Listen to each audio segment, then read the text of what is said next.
Jaya Radha Madhava Kunja Bihari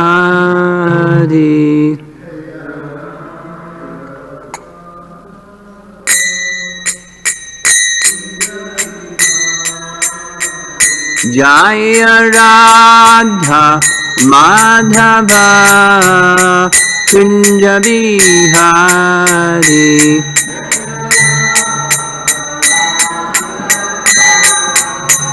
Kunja Bihari Gopijana Balabha Girivardhari Gopijana Balabha Girivardhari Gopijana Balabha Girivardhari Girivardhari Jasodanandana Brajjanaranjana Brajjanaran Jasodanandana Brajjanaranjana Brajjanaran Yamunatira Vanachadi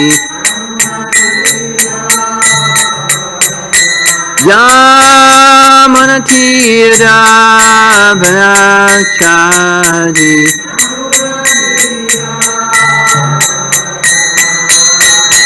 Jaya Radha Madhava Kunja Bihari Madhava Kunja Bihari Jaya Radha Madhava Kunja Bihari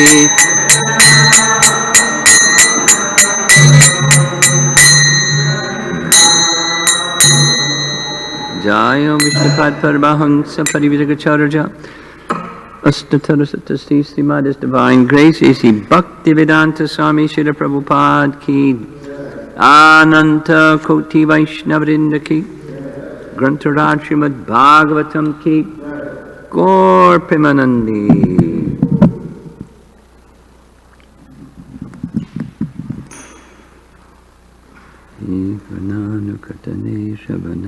Okay, there's the meter.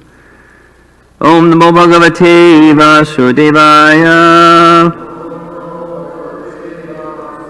Om Namo Bhagavate Vasudevaya Om Namo Bhagavate Vasudevaya. Text 38 from Canto 10, Chapter 10. Vani Gunanu Katane Shavanau Katayam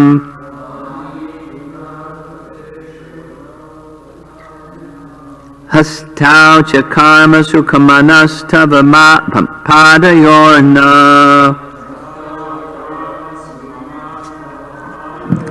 Smrityam Shiras Tava Nivasa Jagat Praname Drishti Satam Darshanestu Bhavatanunam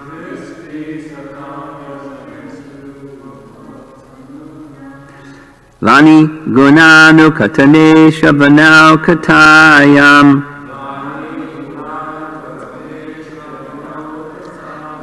Hastau Chakarma Sumanastava Padayorna Shrityam Smrityam Shirastava Nivasa Jagat Praname Drishti Satam Darshanestu Bhavat Tu Tanunam.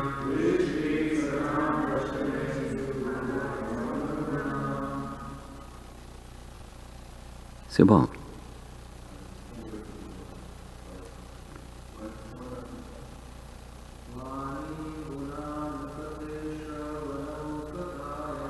Vani gananu katane shravanau katayam.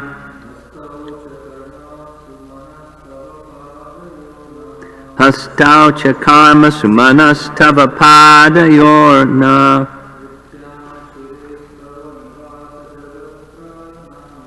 Smrityam shiras tava nivasa jagat praname. Drishti satam darshanestu bhavatranonam.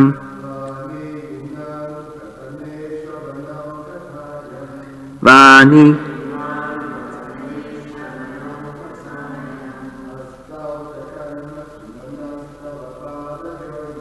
Hastau cha karma surmanas tava padayorna. Smrityam shiras tava nivasa jagat praname.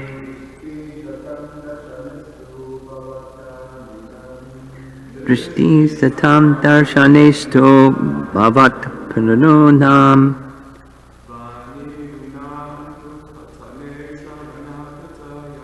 Vani gunanu katane shravanau katayam. Hastau cha karma sumanas tava padayorno. Smrityam shiras tava nivasa jagat praname.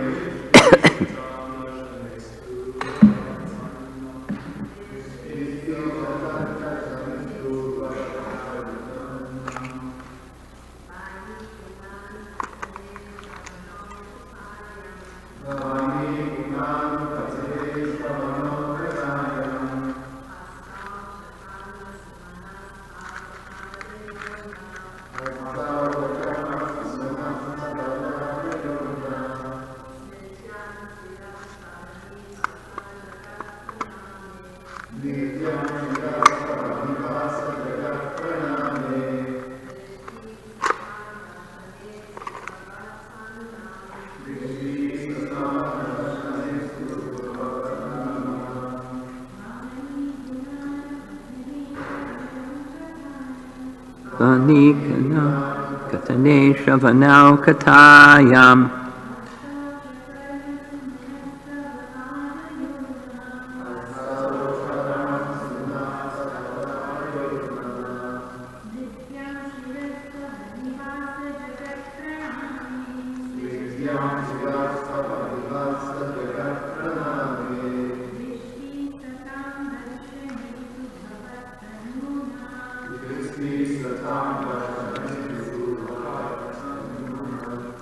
Vani, words, the power of speech. Guna anukatane, always engaged in talking about your pastimes.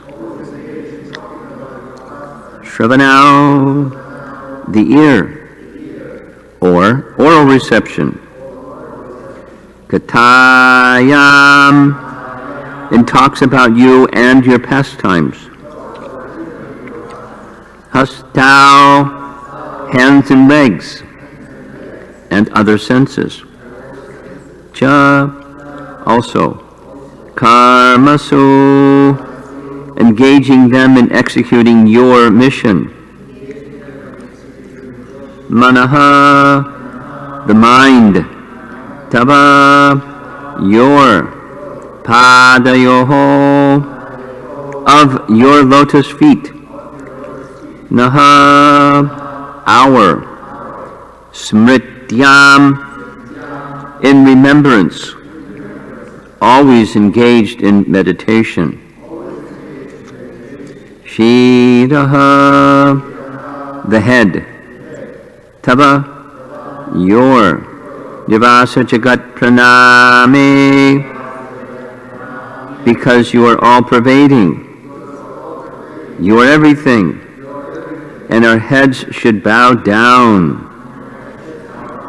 not looking for enjoyment.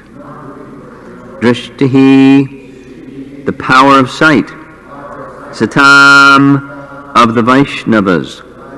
Darshane, in seeing.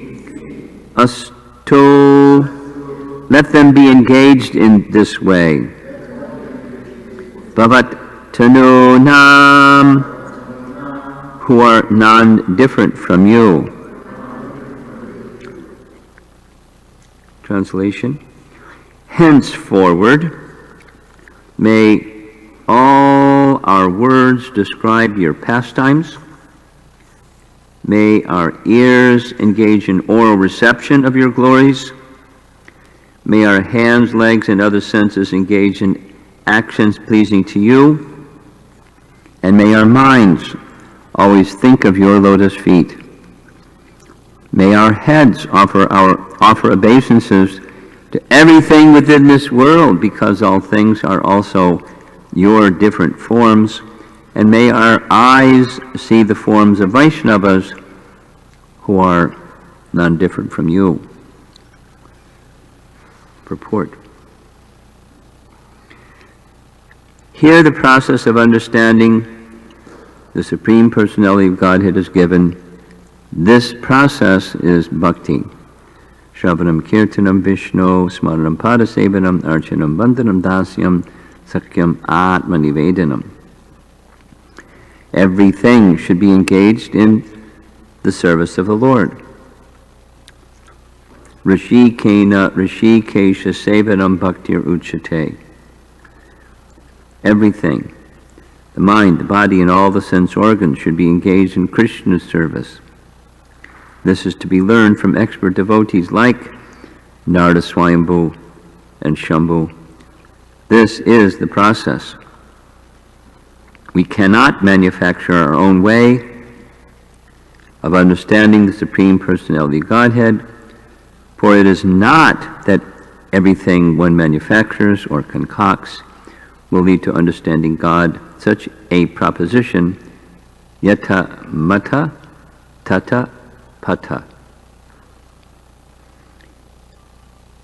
is foolish.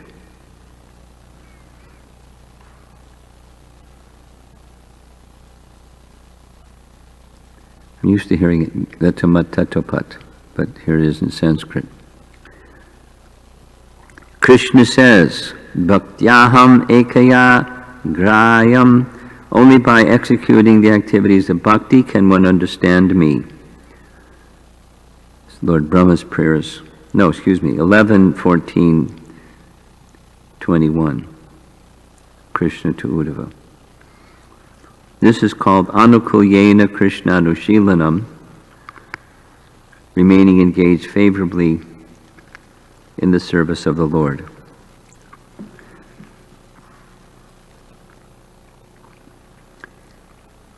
This is the parting words or last reference given in this section of Nalakuvera and Manigriva before they depart back for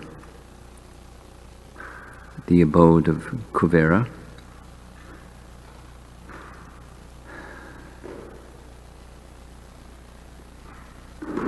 And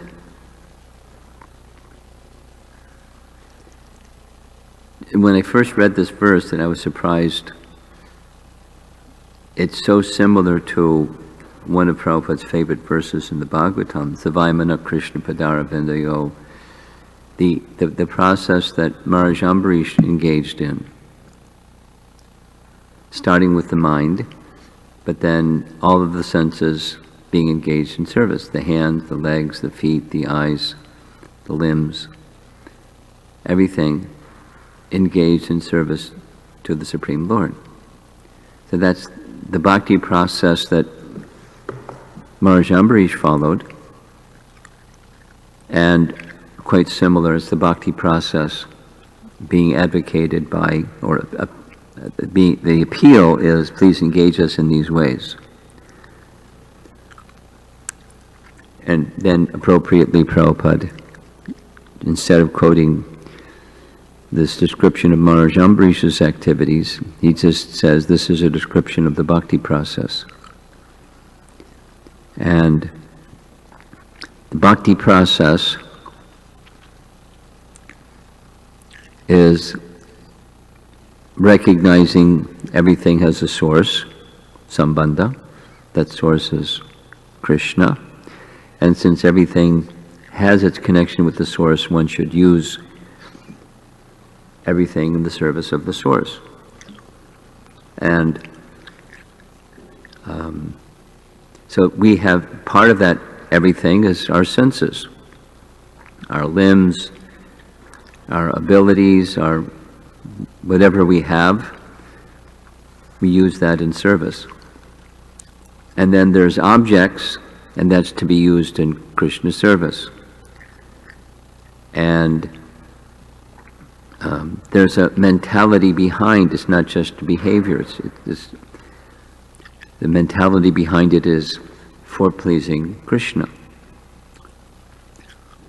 I'm going to read the commentaries of Jiva Goswami and also Vishwanath, because it's specific. Jiva Goswami says it's not just the senses are engaged in those activities, but it's with the purpose of pleasing Krishna, it's with devotion. Because it's through devotion, which is purpose as well as activity, it's not purpose only or activity only, but it's both. It's what we do, and it's the consciousness behind what we do. Like, for example, deity worship. So part of deity worship, it's very simple. Example, part of deity worship is we blow a conch, or we ring a bell and make circles with some incense. So somebody can do that, and their thoughts are in the gutter. It happens,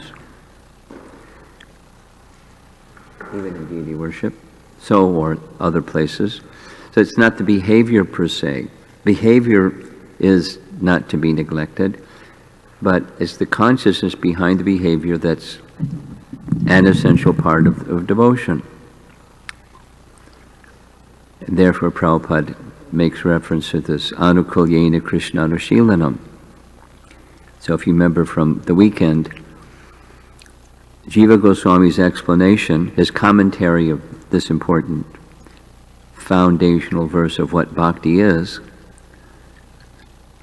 says the root of anushilana says there's active and there's not active. The not active is absorption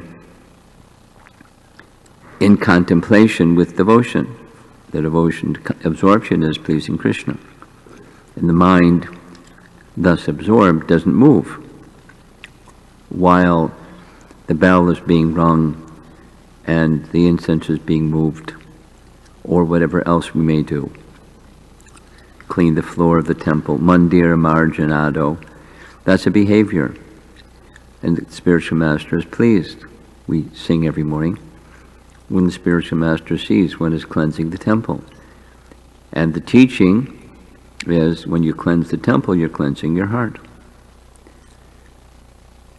And the effectiveness of that cleansing of the heart has a lot to do with the consciousness behind the cleansing. Like a super example is Dukhi Krishna.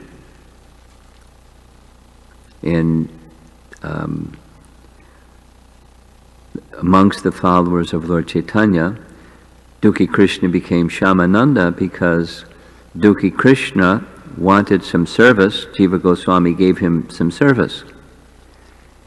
Near the Radha Damodar temple, there's this little place where Radha and Krishna come every evening and they engage in sporting activities, rasa dance. So we hear those things. So he was given the service of making it clean by Jiva Goswami, and his devotion was so absorbed in pleasing Radha and Krishna that there was some devotional reciprocation. It's not just, so we may do some cleaning, or we may do some deity worship, Or we may do some kirtan, or we may do whatever we do, cooking or preaching or something, book distribution or whatever our services are. We may do those things in more or less devotional consciousness. And so the behavior is not to be neglected, but the purpose behind the behavior is not to be neglected. That's the bhakti, that's a essential element of the bhakti life or bhakti principle. Now supposing there are people out there that don't know about Krishna, the Supreme Person, and He's meant to be pleased. There's a whole organization called Bhakti Life. And they don't, it's heavily influenced by impersonalism because they don't know. But they like kirtan, and they like lots of things that are behaviors that devotees do, but they don't connect with Krishna. It's not for the pleasure of Krishna. They feel something, and they like the feeling, and so they do. But it's a whole other experience, and it's a whole other experience for Krishna, that if we do for the pleasure of Krishna. And those who do for the pleasure of Krishna, not only they receive, but others also receive because they receive. Like kirtan performers that don't, not just like the musicality of kirtan, but the devotion of kirtan, that there's a spiritual effectiveness that goes way beyond musicality. Or there are devotees that are simply dedicated to serve the deity. And when that devotion is engaged in worship of the deity, not only that person, the pujari, gets reciprocation from the deity, but the whole devotional community gets spiritual benefit because of that elevated standard of wanting to please Krishna. Same with cooking, same with everything. Cleaning, preaching, whatever it is. Dancing, managing. It's the for the pleasure of Krishna principle. The behavior is certainly important, and the consciousness behind the behavior is certainly important. So they're asking, I'll read what Jiva Goswami writes, it's really nice. Jiva Goswami explains, this is their parting words. So as they're parting, they've made a request to go back to their position as the sons of Kuvera. That's their request. And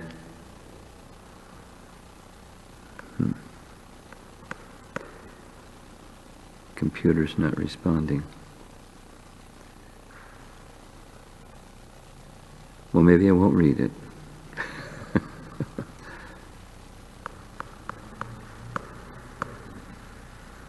It's a new computer too. It's supposed to be like Spiffo, and it's not responding. Oh, Krishna. Well, I'll do my best to remember. Jiva Goswami says,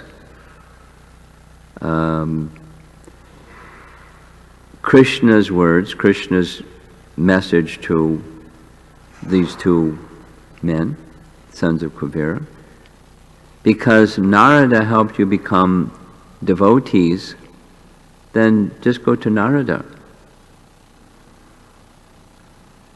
And then they respond by saying that if we're engaged in devotional service, we're connected with Narada and we're connected with you.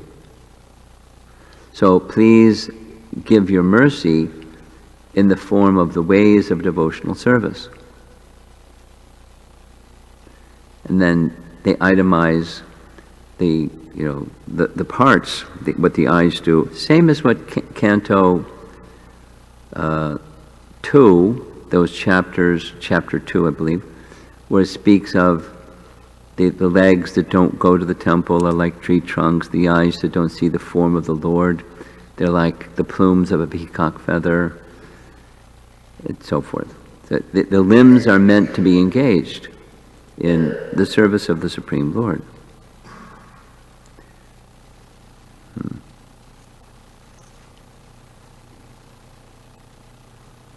Well, I know why.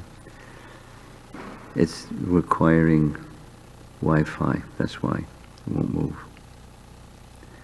Okay, nothing wrong with the computer. Oh, there we go.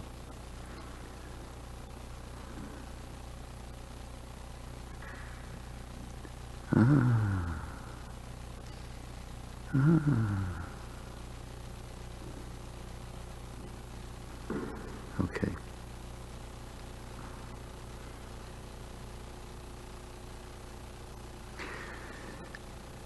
Krishna speaking to the two brothers. Since Narada made you devotees, go to him. And their response, then give us all the methods of bhakti. They pray in this way, which is the nature of bhakti. May our words or voice speak continuously of the glories of your feet, of your affection for your devotees, and of your beauty. Not about yoga or sacrifices. May our minds be thinking of your feet with devotion, not just thinking. There's the bhakti element, not just the behavior, even the behavior of the mind. The contemplation with devotion, Krishna should be pleased.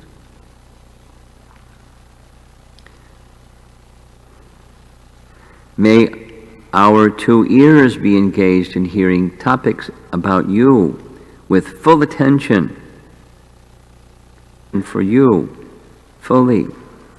Let us hear all topics, including how you enable Brahma to carry out creation, since the ears are not completely independent of what they hear. At least in speaking, we should speak only about the sweet qualities of the Lord because of their rasa.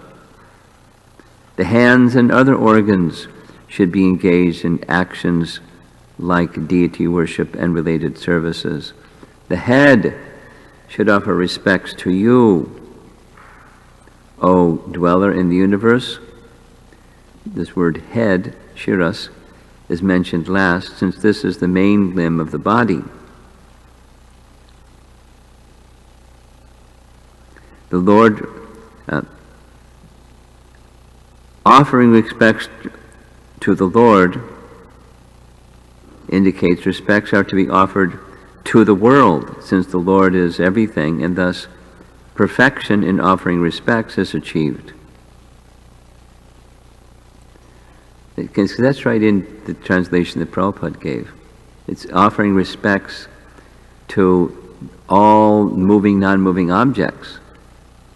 It's not just to the spiritual potency within life forms, that's a spiritual offering of respect, but even, chunks of matter in different shapes and forms and purposes, recognizing this is of the Supreme Lord and therefore to be offered respects, and specifically also to the devotees, because if the features of this world are worthy of our respect, then what to speak of the great devotees worthy of our respect?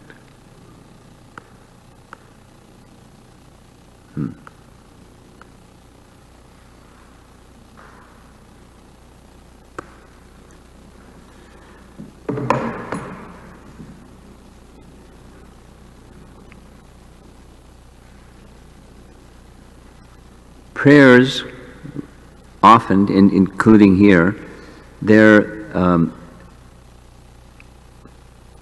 different personal and creative ways of expressing fundamental teachings.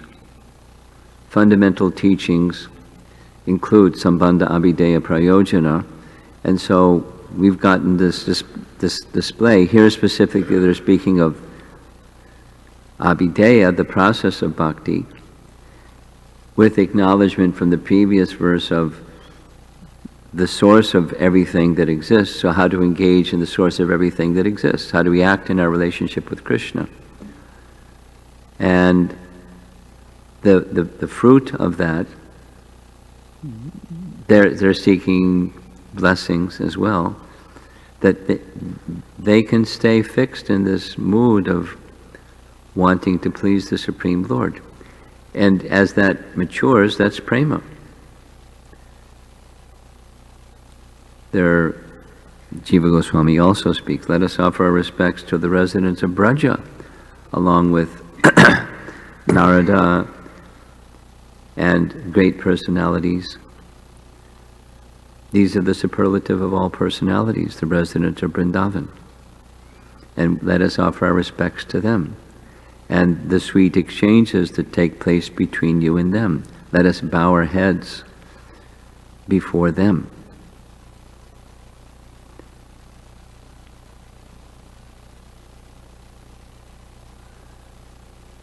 No chess game this morning. What happened? Huh? They did it already? They finished? Okay.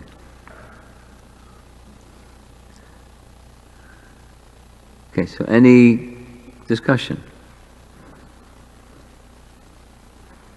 Yes. Madhavacharan, raise your hand. Thanks.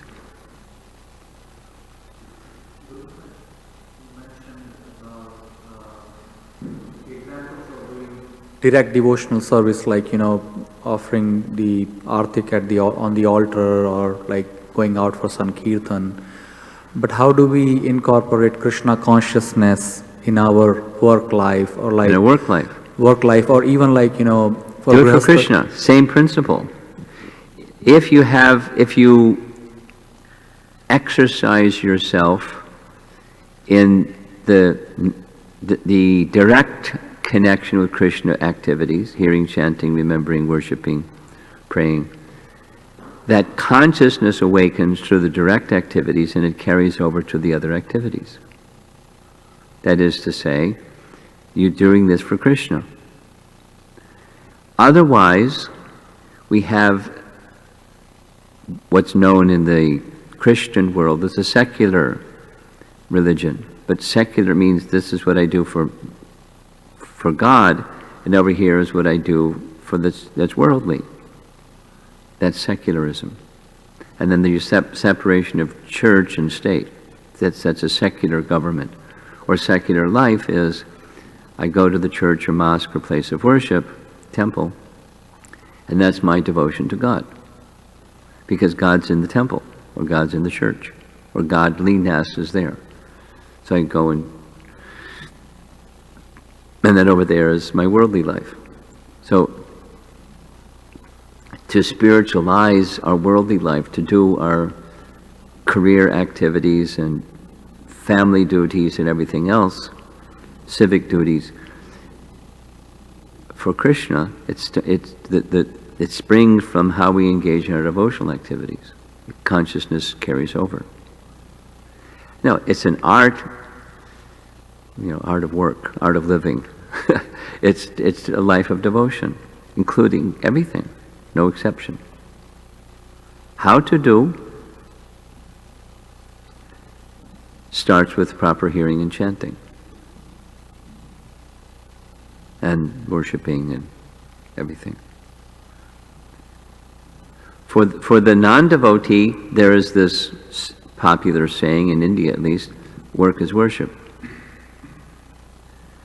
But so it's not that for us as devotees, work is not worship, but it's the consciousness behind the activity. It's not, I'm devoted to my family and so I work and that's my worship.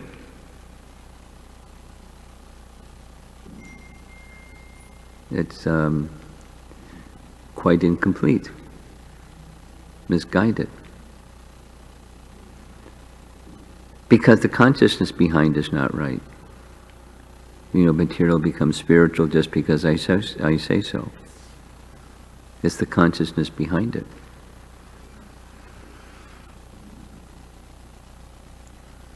I have one more question, Guru. Yeah. And you mentioned that our aim is to please Krishna. So how do we know that Krishna is pleased? He smiles. We know through Guru Sadhu Shastra. How do we know anything? What to speak of transcendental things? Guru Sadhu Shastra. Then there's a subjective experience. That's detachment. Viraktir anyatra cha. And I have my desire to be engaged in service to Krishna is getting stronger. And thereby the detachment for other things is fading. I may still be engaging in the same objects, but the desire to be the enjoyer of those objects fades. And the desire to do this activity, engaging with these objects, is with devotion. Because you like kirtan, there's a perfect, for example. Our younger generation devotees, for example, really like kirtan. How much contemplation is there that pleasing Krishna is the purpose of it? It's the beginning that they like. So anyway, music is part of life. People like music according to the modes of nature, and we may have a particular mode and think this is good happiness. Anyway, thank you. That we want to please Krishna through this activity, and the detachment for the other kind of engaging in the objects while doing that activity, or in general, just losing interest in, as Prabhupada would say, cinema and stuff, worldly stuff. That's a sign that you're pleasing Krishna.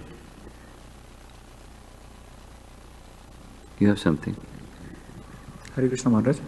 So, Prabhupada in one of the lectures says... Speak slowly. Prabhupada what? In one of the lecture, he says, Nityam Bhagavata Sevaya. So, for the devotees like me who is working in a job or something, yeah, how can we apply that exactly? Daily. Nityam literally means always. Prabhupada is very generous and says daily. Okay. So, Sevaya means reading? Yeah, and hearing. Shravanam, Kirtanam. Hearing and chanting. It includes reading, because it's recorded Kirtanam, transcribed now in a book form, and then you read it. You can say it out loud or say it in your mind, or just read it with your eyes. But it's... Okay? Yeah, okay. Nityam. Thank you. Sival. Guru Maharaj, we follow the examples of these great personalities in the Bhagavatam as they express their devotion and their absorption, their prayers to Krishna. And obviously, persons like me are not there, but you make the endeavor, you follow, you pray for these things, you pray for service, you pray for, like you read this weekend, some beautiful prayers about protect me from false ego. Consolidate, make it shorter. Okay.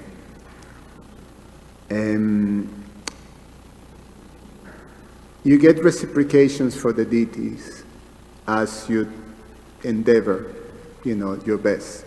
Attraction, yeah.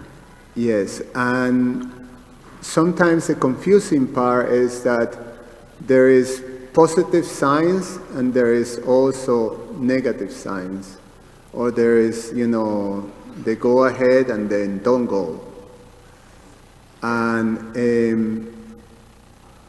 when you're in those situations in which there is these reciprocations that, it may be confusing. Sometimes it's just like pole opposite.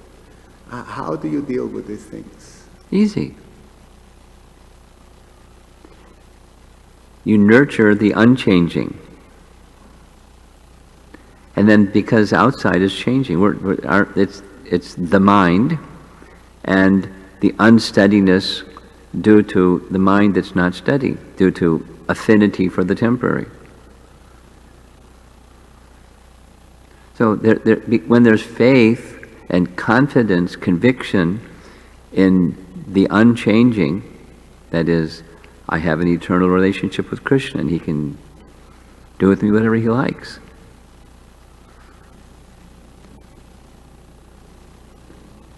The bottom of the iceberg. Deeply held convictions. And then what's going on up here with the mind, sometimes and sometimes, that the feeling disconnected, that's the mind. It's not the soul. It's a feeling. And Krishna is not making us feel disconnected.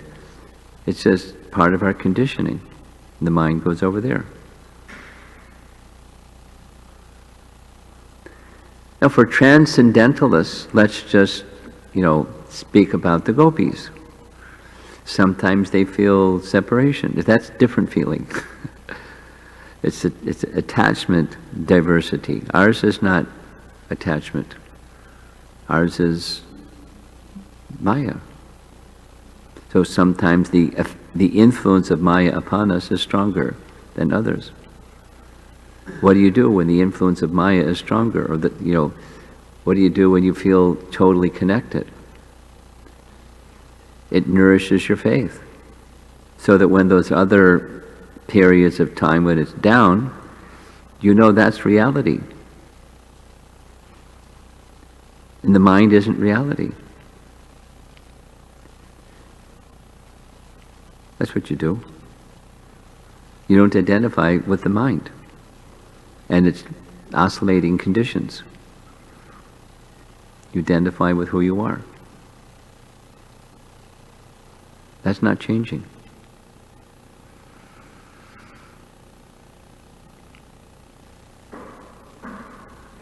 You don't shut the mind off. You just don't place so much value in it.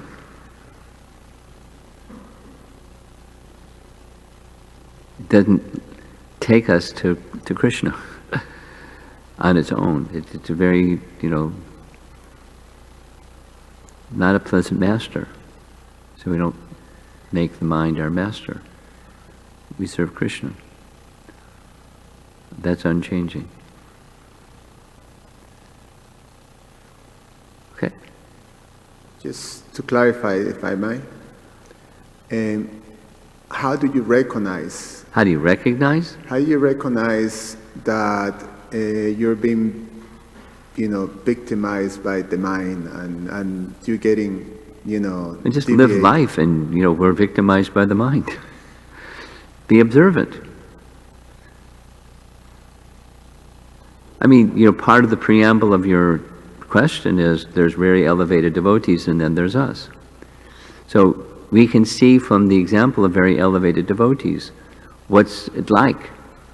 We're not there. And so when we experience, hold it up to the light of Guru Sadhu Shastra. We're not there.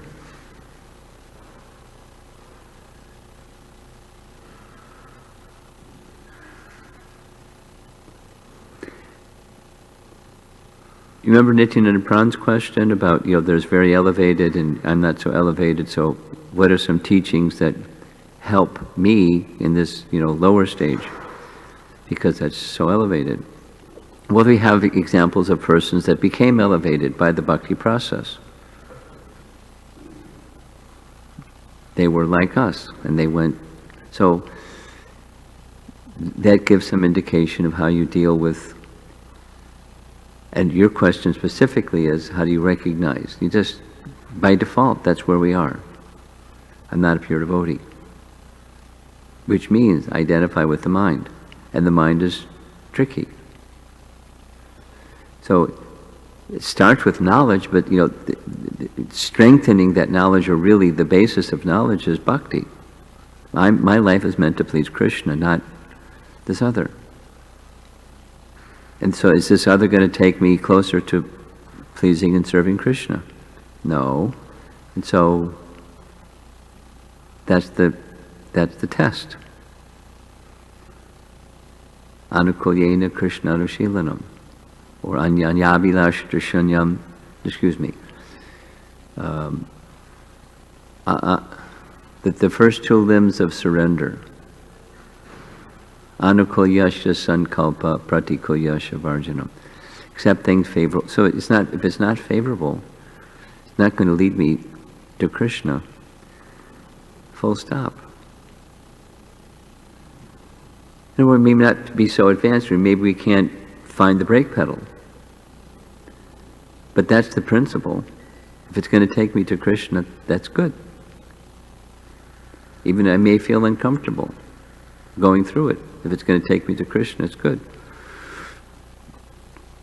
Okay. Someone else? Shivadika?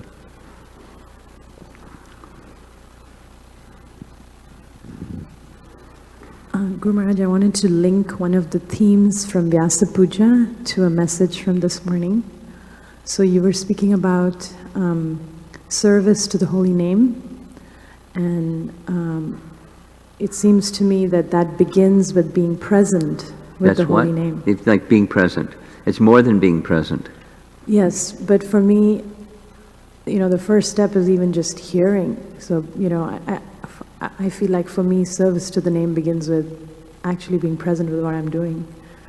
And this morning's message, when you were reading from Srila Jiva Goswami's commentary, you were speaking of, even at the level of the mind, not just a behavior, Yes.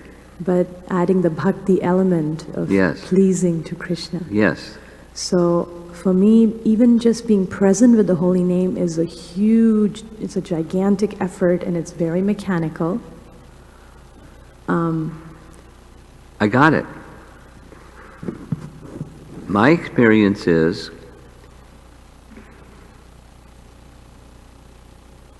presence is as a subset. It's included. When you have $1 million, you have $10. When you're a pauper, $10 is a lot, or $100, or $1,000. When you have $1 million and you have lots of thousands for a pauper. So the bhakti, the serving the name, cultivating that, a subset is you're present. You're with your master.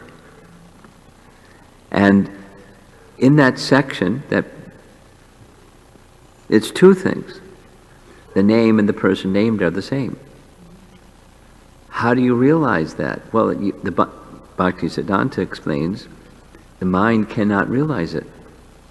Bhakti permits one to realize. You go beyond the mind. And beyond the mind is service. Service doesn't depend on what the mind says. If your mood of service is not strong, what the mind says rules. I'm angry. Look out, I'm angry. I can't control my anger because I'm angry. But if someone is in the mood of serving, then they can control the lower urges, lust, anger, greed, etc. One can control them. And so back to the being present. It's a struggle. That doesn't mean we don't engage in the struggle, but the struggle becomes facilitated by this submission in the mood of service. Mam eva ye prapadyante So what is prapadyante? Surrender. He's the master. I'm the servant. It's included. Mood of service. So, you're serving your children. You love serving your children. And to bring it to the point where whatever are the things that are not wanted from you to them, it's taken care of by the mood of service to the name. Then it perfects all the shortcomings that we have. And there's a few of them we have, each one of us. So that's where it starts. And then, like this other question, Madhavacharan's question about work. How do I be Krishna conscious in the workplace? It starts with a name. That's where it starts.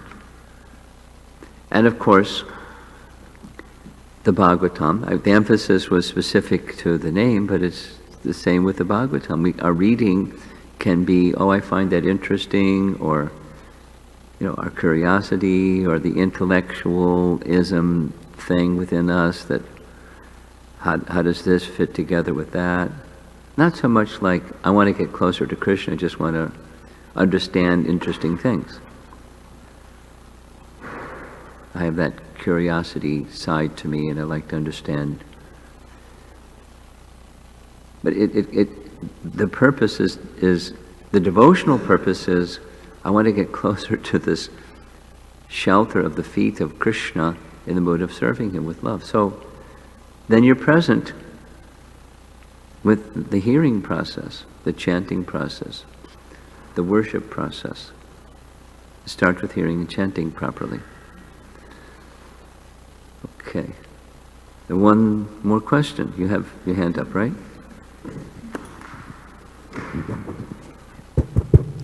Hare Krishna Maharaj, thank you for your class. You were mentioning that those series of verses from the second canto, chapter 3. Yes. And one of them is related to this verse. I think the verse says, if you have a turban or crown on, but don't bow down, something to that extent. Yeah, something like that. This verse also mentions about bow down. Yes, it does. I'm just sharing what Prabhupada said in one lecture recently regarding bowing down. He used that word many times.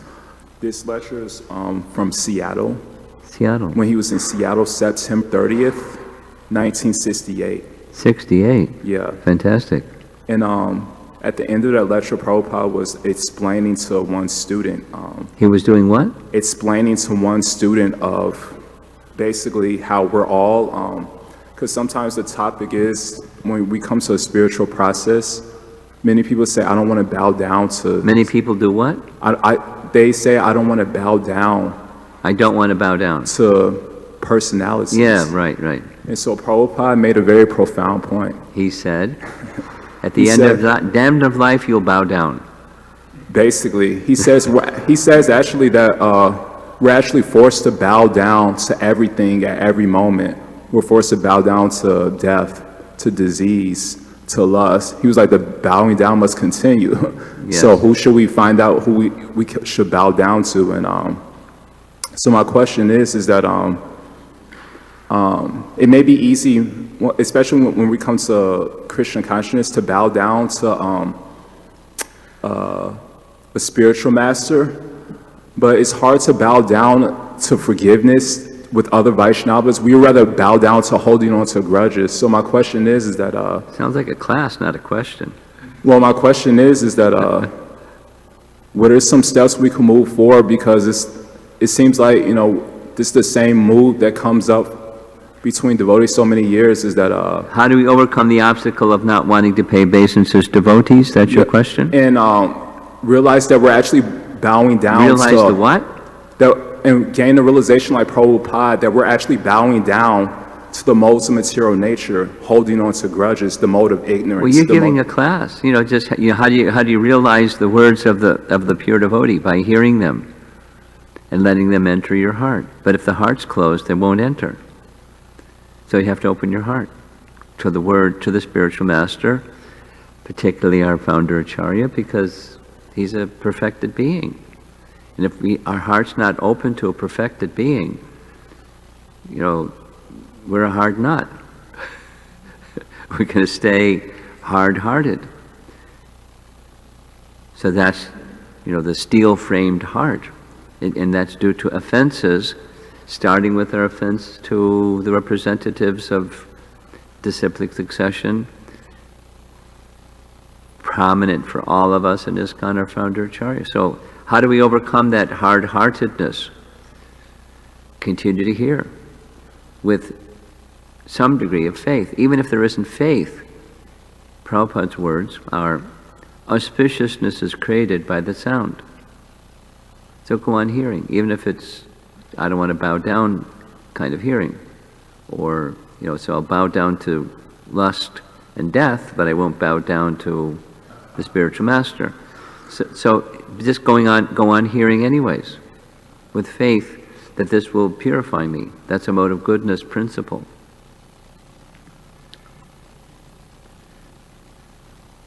Okay. So those of you that are departing, you're right behind all the others. Thank you for coming and having joined us. Safe travels back. Srila Prabhupada ki jai.